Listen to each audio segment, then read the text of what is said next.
welcome to Watch Symposium. I'm Austin, and this is a custom video of sorts for John. All right, in part one, link in the description, check it out. We looked at 4 of his 5 pieces, a beautiful collection of 1 Omega and 3 Rolexes, but we left one watch off, the, as I put it, horological dead body in the basement. Is it that bad? Am I going over the top? Well, I'll let you be the judge. Many of you called it in the comments section of that video. It's a Squale, all right? So let's hear what John has to say about this watch. The Squale-matic 600 Blue, my beater watch. I love how this watch looks and wears. Squale have been making cases for other luxury Swiss watch brands for decades. So the case on this watch is really special. The blue and white colors are gorgeous. I live in South Florida, so I get to wear this summer watch all year round. ETA movement is nothing special, but it is a solid, proven workhorse.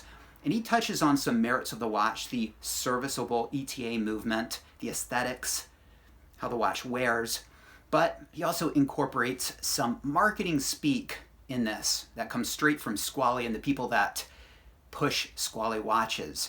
And Squale is a brand that we kind of love to hate. A lot of people, pile on Squale, and the question is why, all right? And I think there are, well, at least 2 reasons, and you're welcome to throw some reasons why you might not like Squale in the comment section of this video, but there are a good 9 or 10 reasons, I think, why you might not want to buy a Squale, and I'm going to put those in the description of this video, so check those out. But of those 9 or 10 points, the one that resonates with me is their bought and paid for history, all right? So my issue with Squale is that they are deceptive. They try to deceive potential customers into thinking there is more history, heritage, and prominence than there really is. And what is Squale? Well, it's an Italian company that bought the name of a dead and defunct watch brand. And when they did that, they got the history with it. So they effectively poached the history of the brand. So is that legal? Yes. Is it ethical and scrupulous? I don't think so. And I think the more you dig into Squale, the uglier it gets. Now, I remember coming across Squale in about 2014 or 15, and I never really liked Squale, but I wanted to know about the brand, and I haven't checked out what they're selling these days. I don't even know if they're selling these watches, but they used to sell Squale watches that were $4,000, maybe some were even more, thousands. Now, this was 2014, 2015. You could get a pre-owned no-date sub for that money, all right? I did. And I have a feeling that they thought they could, with their bought and paid for history and some deceptive pricing, sort of wedge themselves right below Rolex, maybe Omega. And with the right mouthpiece on YouTube, and we'll talk about that, in a couple years, they could be players right up there with the big boy. Did they earn it? Well, absolutely not. I mean, what have they brought to the table in terms of horology? Well, let's talk about that. They brought this. Okay, I'm done. All right, so 0. Now, John brings up the Squale case as being special, but really the special case out there is the Oyster case, and you've got 3 of them, John. So at best, the case is really just derivative of something, one of the many firsts and innovations that Rolex has come out with, and that's what makes Rolex Rolex. So going back to 2014, 15, around then, it seemed to be a concerted effort on their part to really wedge themselves in with the big players. And people weren't having it, all right? Thank goodness people weren't having it. People didn't buy into it. Most people, some people did.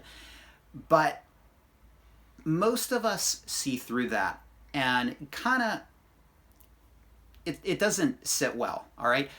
When you look at brands like Rolex and other innovative brands, you got to give them credit. And for a fraud and a poser of a brand that poached a history to just weasel their way in is kind of distasteful. And so that's one of the reasons that I dislike it. Part of this campaign was to use YouTube and certain people to their advantage. And I think who they decided to align themselves with is another issue people have with Squale, all right? The fake aristocrat. I mean, we're talking about a plagiarizer, a liar, a backstabber, a fake, and a fraud. And they, at best, didn't do their due diligence. And it seems like a lot of people don't when it comes to this guy, looking at you watch box. But I don't really think that they cared so much in the end, because he was selling the watches. And really, if you think about it, we're talking about a watch brand that wasn't above poaching a history and what I think is misrepresenting their place in horology, and in that sense, having a fake and a fraud history themselves. Well, for them to align themselves with a fake aristocrat is strangely fitting, all right? But that turned people off. And why, again, would they want to associate themselves with somebody like this is beyond me. I don't think they cared, because I think, again, it was just selling the watches. But I think it really damaged their reputation and made them somewhat of a laughingstock in the community. Check out the comments in that first video. People called it, all right? Because it's a joke, it's a laughingstock. So I don't think it was a good move long term, but again, they're selling watches, people are buying watches, and so as far as making a buck, maybe it did work out for them.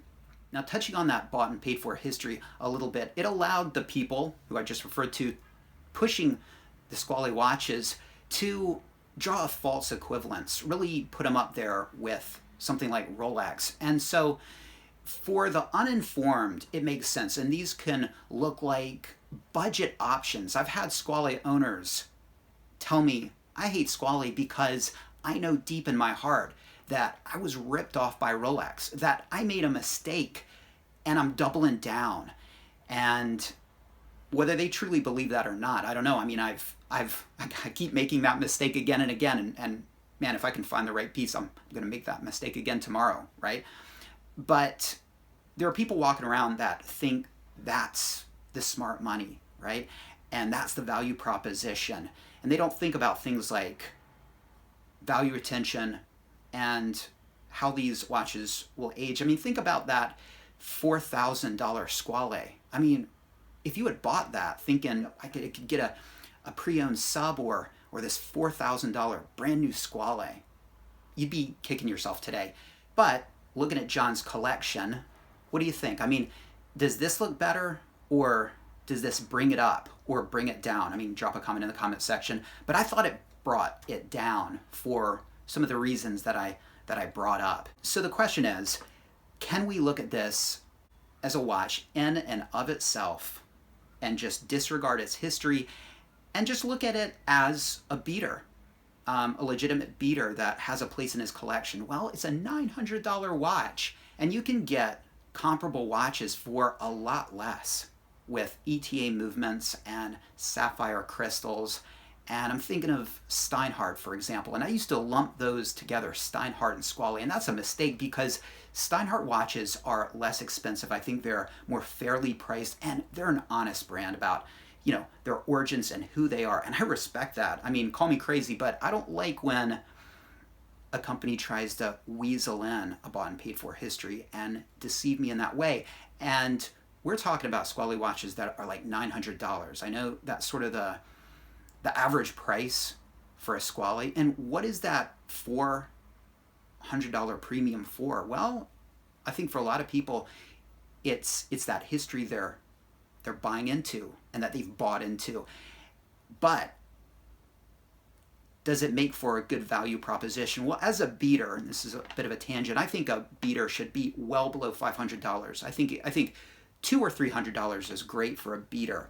You know, it's in this no man's land of bad value proposition. These watches, you get a watch that doesn't have a lot of punch or doesn't have a lot of presence or meaning, and in this case, I think a lot of negative meaning, but it's expensive. $900 will take a huge dent out of your watch fund. And so as a beater, it doesn't make a lot of sense for me. So again, I mean, if he says, look, I know it's a bought and paid for history, it's not a big deal. I just like the way the watch looks.